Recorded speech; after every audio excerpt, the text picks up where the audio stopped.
Bonjour messieurs, dames. Aujourd'hui je vais essayer d'avoir avec vous ce qu'on appelle le CMOS.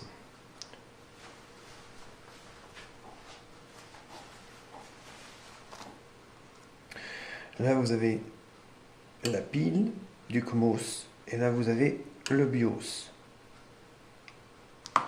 Bien. Donc le CMOS, il stocke de façon permanente l'heure et les paramètres du BIOS de l'ordinateur. Lorsque l'ordinateur est éteint,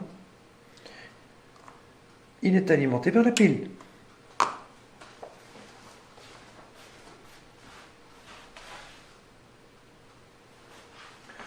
Là, je vais parler d'un CMOS hardware, parce qu'il y a plusieurs types de CMOS. C'est le CMOS le plus courant. Alors, cette petite merveille, j'allais dire, elle gère un peu l'ordinateur. Le hic, c'est qu'il lui arrive de planter. Et comment dire, dans ces cas-là, le BIOS rentre en ligne de compte pour empêcher un plantage qui pourrait être mortel à l'ordinateur. Il empêche tout simplement l'allumage de la machine. Parce que le CMOS est surchargé en données ou a un problème de charge quelconque.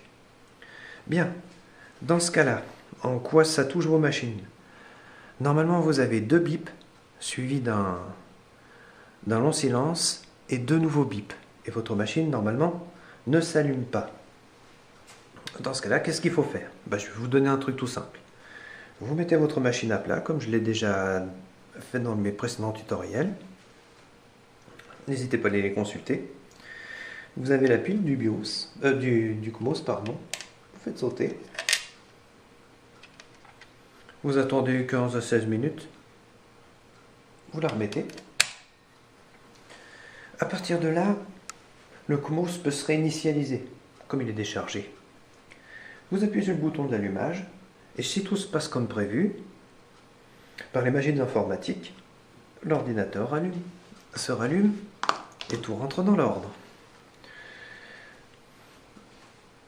Bien. Voilà. Que dire de plus?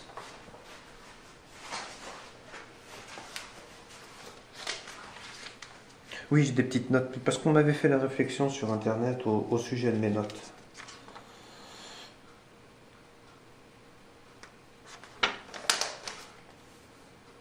Ah oui, il y a le Cavalier, enfin le JP4 sur votre carte mère. Le hic, c'est que c'est l'ultime recours, le Cavalier JP4.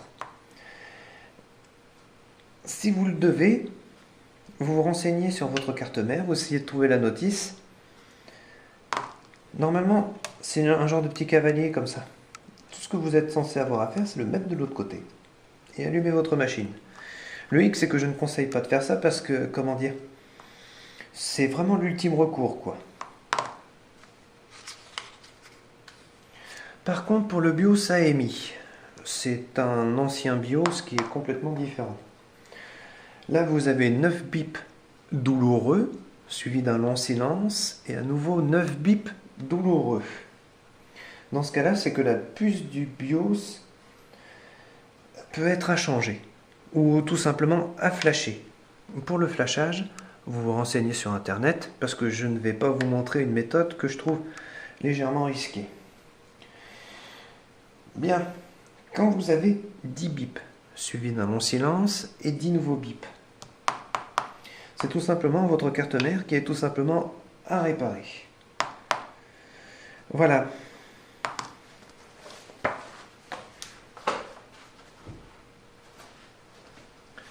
J'ai essayé de développer avec vous une solution simple pour redémarrer son ordinateur en cas de plantage du CMOS.